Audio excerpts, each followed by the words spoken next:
Hey, how's everything going, everybody? It's me, Samuel Hunter. Just doing my solo podcast. Um, I am happy to say that someone that I have been following throughout their social media journey and, uh, been there for everything, even allowed myself to be roasted, my vehicle to be roasted by this person subscribe to me today. I am super excited. I appreciate it. I only have like 25, 26 subscribers. And this one, I really appreciate it. I've been down for this person since day one, and I appreciate the love. With that being said, I want to go ahead and get into the last part of the Black Belt saga. If you've been following this particular saga, you'll see that there's, like I said, a bunch of moving parts, a bunch of things that occurred, and, you know, it was deep for me. It was deep for me, a lot of it. I learned a lot of lessons from the things that went on during that time. And so, where we left off at was what I mentioned as the COVID era of this part of my martial arts training. So, as everybody knows, and I'm not going to get into the political aspect of it, I mean, we all feel the way that we feel about that whole situation. We all get it. Um, this is just me talking about what actually happened during that period of time with that particular situation. As we go along, you'll learn that there's other situations during COVID era that occurred in my life. But at this point, we're just going to cover what happened with the Black Belt saga. And so,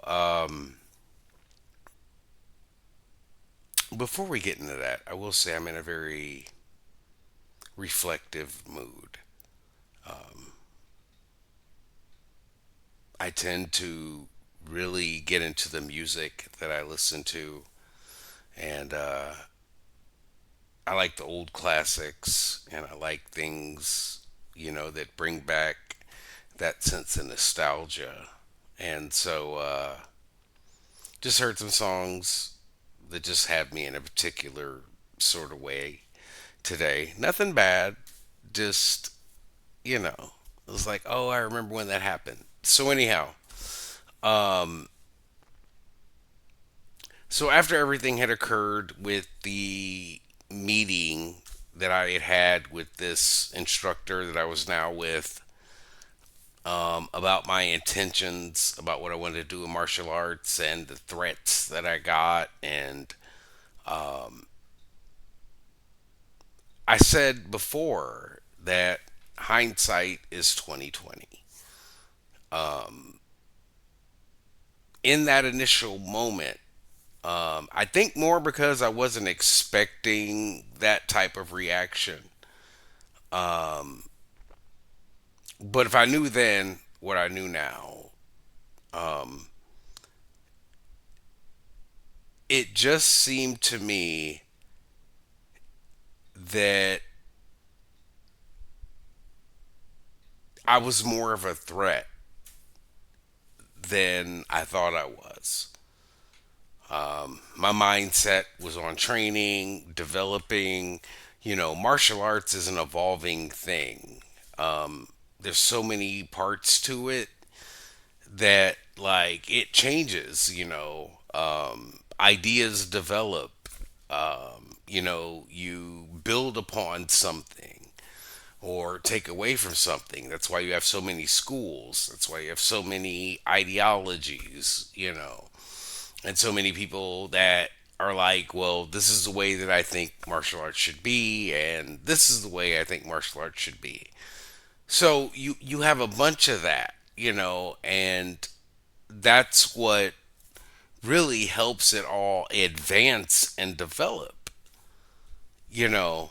And that's how I always looked at it. Like I had mentioned before, that even people that beat me in tournaments, I wasn't salty about it. I needed to learn. What did I do? What can I improve upon in my next, bout, you know.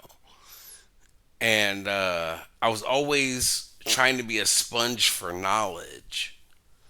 And a lot of people appreciated it except the people I was trying to represent. Unbelievable. So, anyhow, after that meeting with my instructor about my intentions and what it was I wanted to do, um,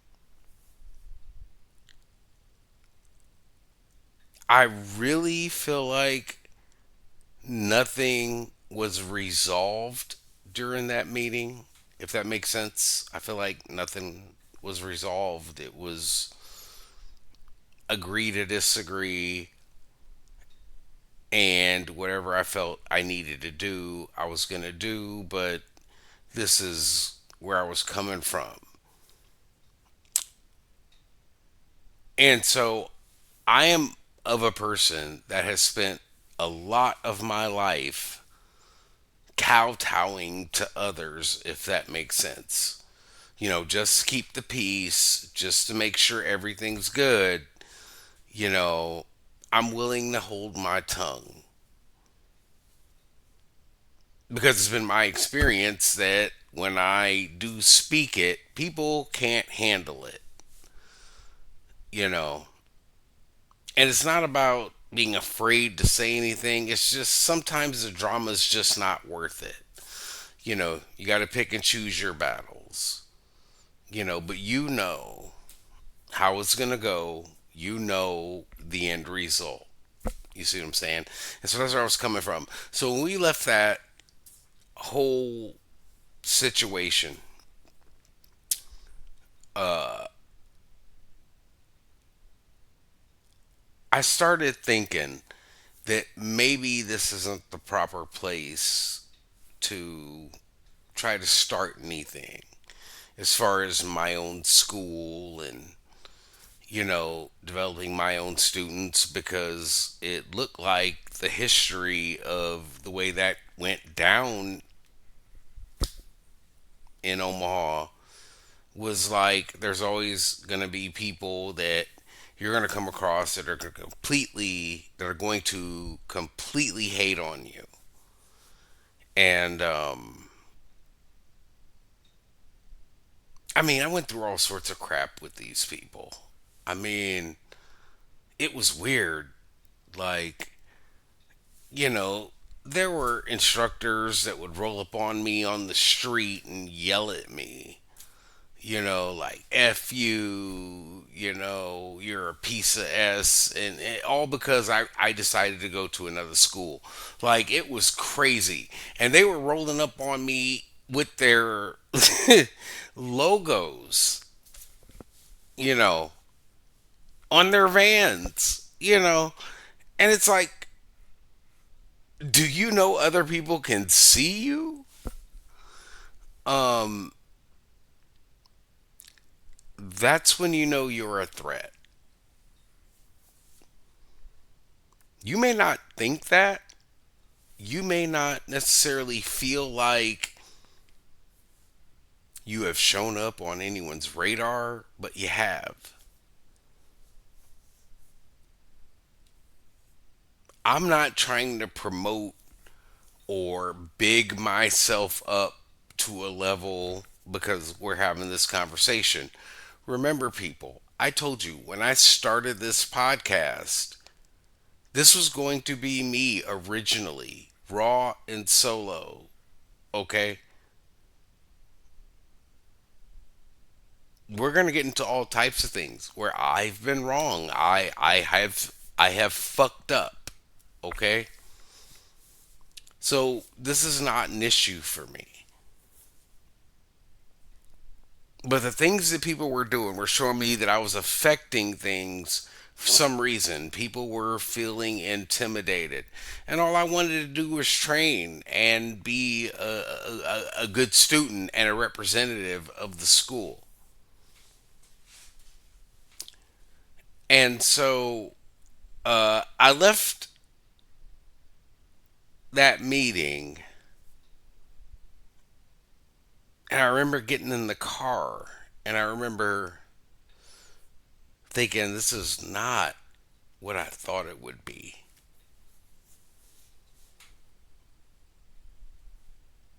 I didn't feel like I won, but I didn't feel like I lost either. I was just in limbo and kind of felt like whatever it is I want to do, I'm not going to be able to do it here. It appears as though I've come from a lineage of people just trying to get over, and I didn't want to be a part of that.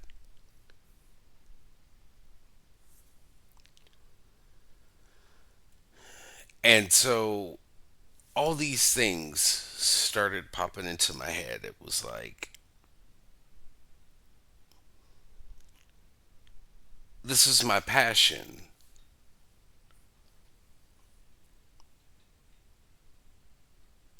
And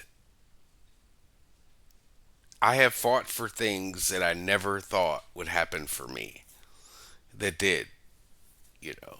And I never thought they would happen. And they did. They did for me.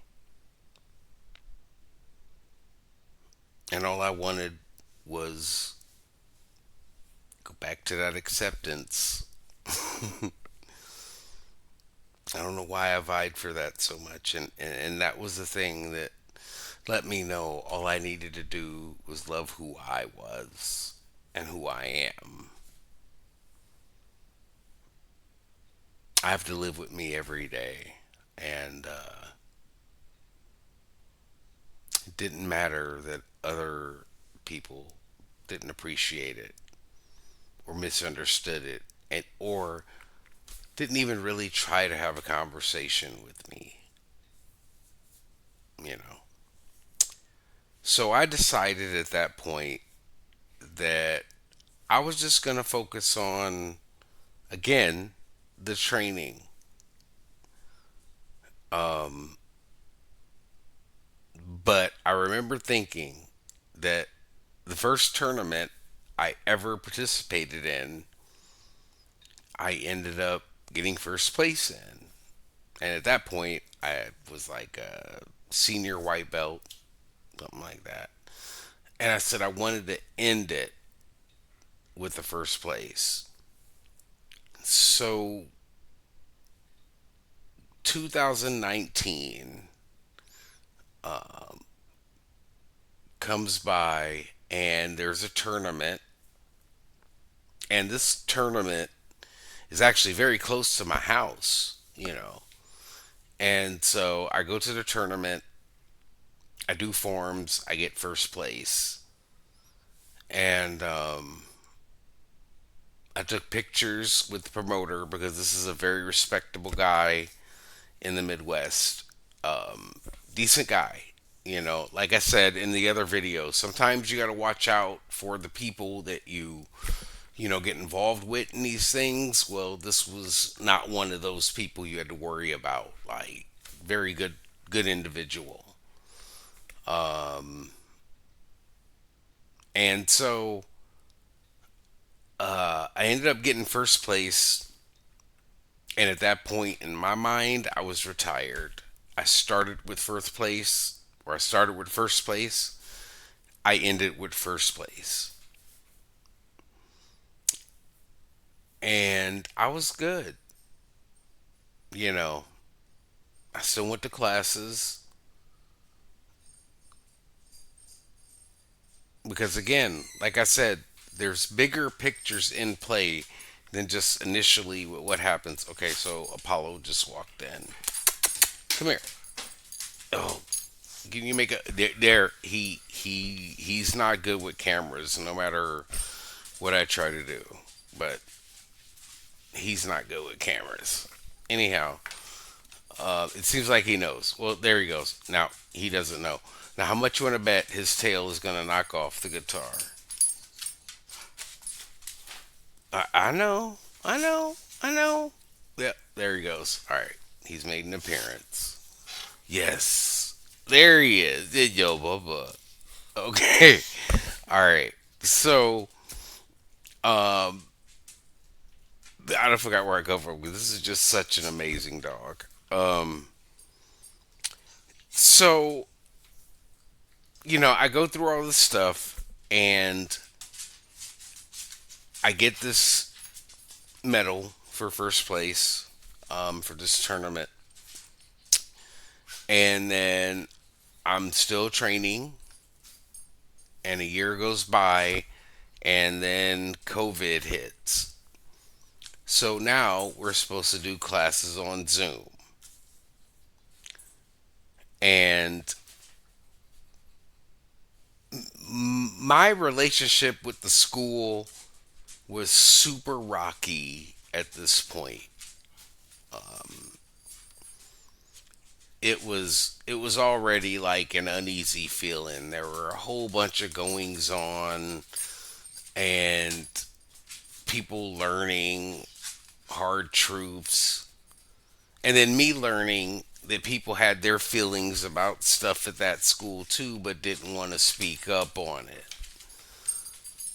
You know, it's like people were being loyal to the wrong person, and I started feeling like that too. Like, they portrayed this image, and they really were completely different than the image in which they portrayed, if you really understood or followed a pattern.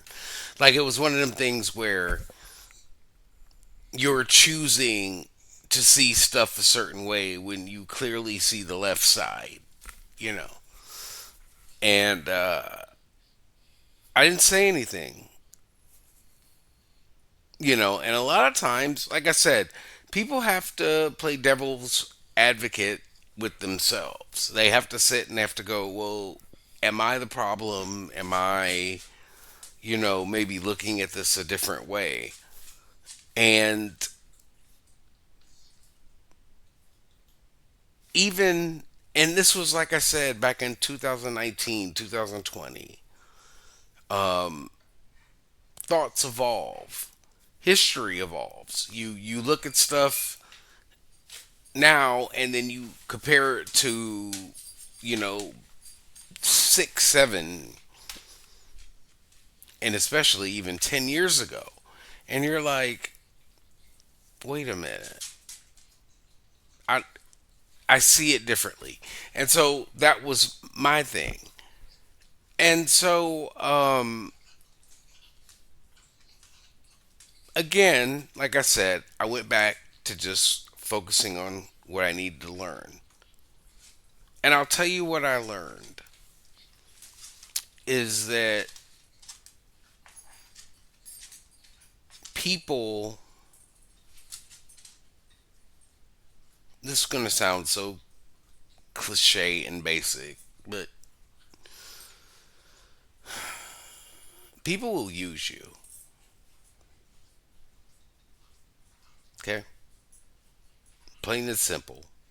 People will use you. You'll start drinking the Kool Aid, so to speak. They'll stroke your ego. And the only reason they're doing that is because in some way you're going to benefit them.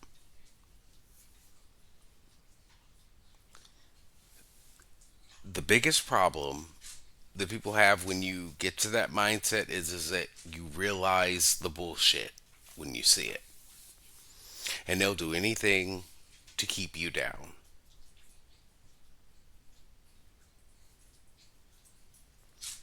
So you always have to keep your head held high.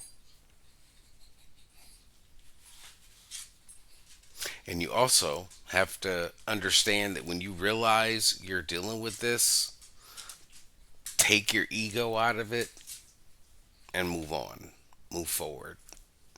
Because those people never had your best interests at heart.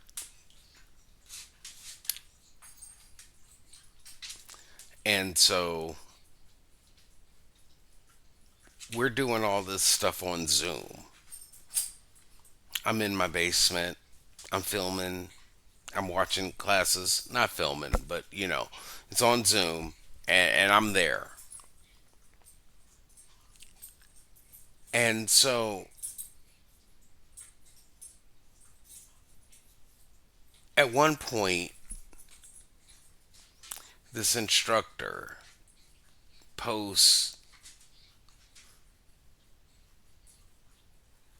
I would like to get all the people I made black belts together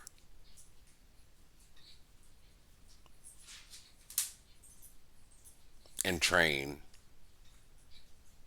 and take pictures and things like that. And remember,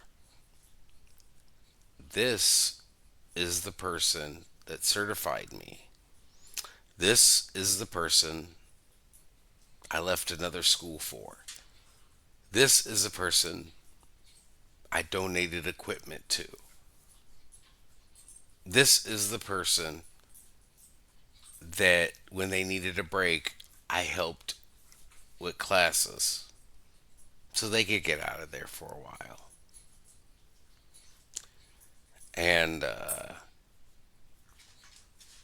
we hadn't spoke, granted, but I was a person that was certified under him and one of the black belts and everything I had did, you know, all the sacrifices I had made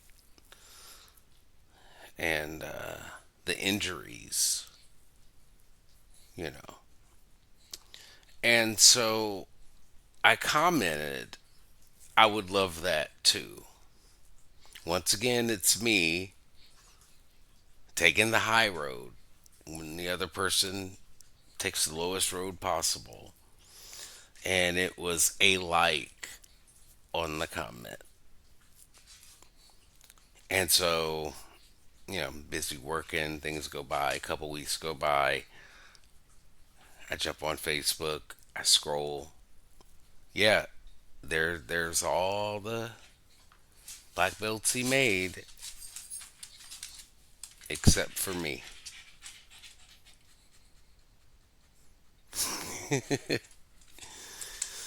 Everything. After everything. Never even reached out to say when they were getting together to take the picture. Kids he took from another school. People he talked into coming to his school. And then the funny part about it was that the people that didn't last at his school very long all had the same things to say, but they didn't speak up. They just didn't care to. And so uh, that was tough to deal with. To have done so much, and in the end, you couldn't even be invited to a photo shoot with the other black belts. Two, three of which hadn't even earned their black belt at that school. I went through two systems, you know, and that really let me know. That really let me know where I stood. And I was down on myself for a while about it, you know. And then I had to realize, and I want some of you also to realize, is that it's not always you. Sometimes it is, okay? There are sometimes it is you. If that makes sense. It is you sometimes. Um, But under the same token, it's not. And if you're real with yourself, you'll know the difference. You'll admit it to yourself, certainly. Um, After all of that, and I take a lot of responsibility for things I've done in my life. Y'all don't get it. I take a lot of responsibility. Heavy is the head that wears the crown. And that's not even a narcissistic point of view. Sometimes that crown is made of thorns. And, but I do know that it isn't always me. And sometimes it's what people become and what people think they can take advantage of.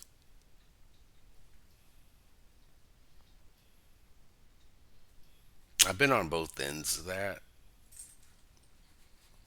So I accept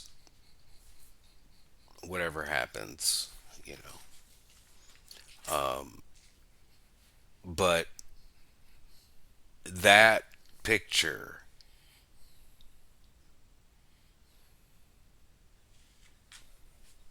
it it affected me. Like I was completely done. And so the weird part was I went ahead and I blocked the school. I blocked the people that were involved, and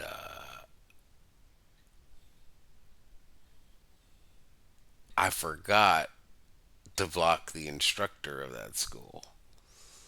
And so he shows up in my messenger and says, I don't know what caused all of this, but, and I don't remember the rest of it, but I certainly know that it came off like, I don't know where any of this came from.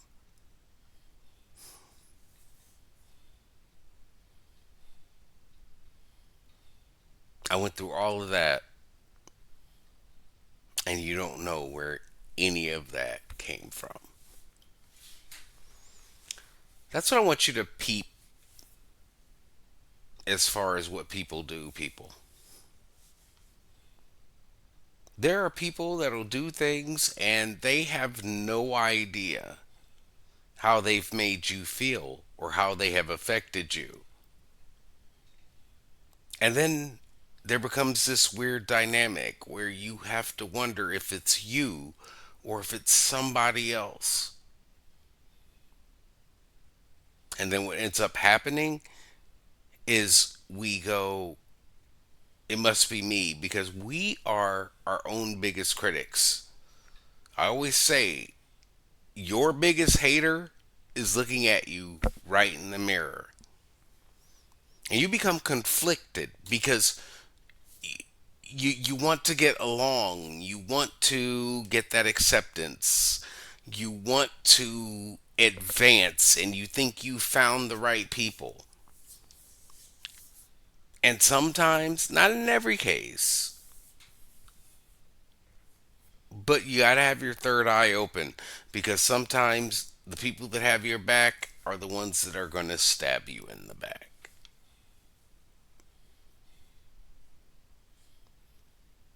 And then be careful with what you tell people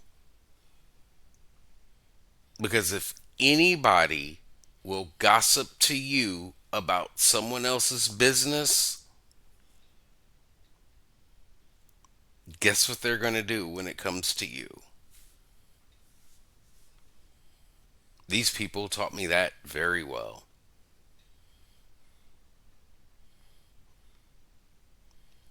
So I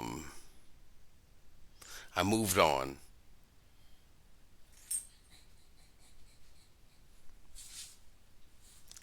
but it was a hell of a journey. I don't regret anything that happened along that journey and the person that I became from it.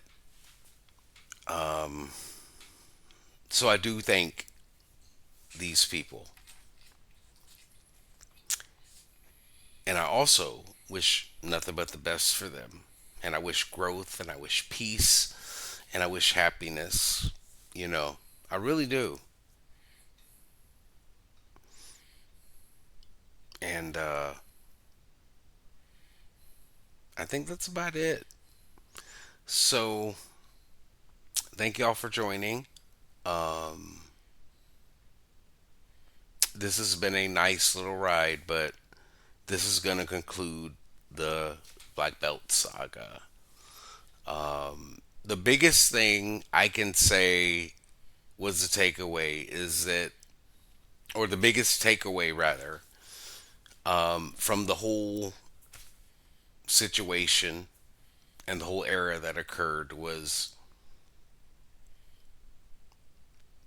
know what lessons to learn in what place you need to learn them and never develop tunnel vision. You know,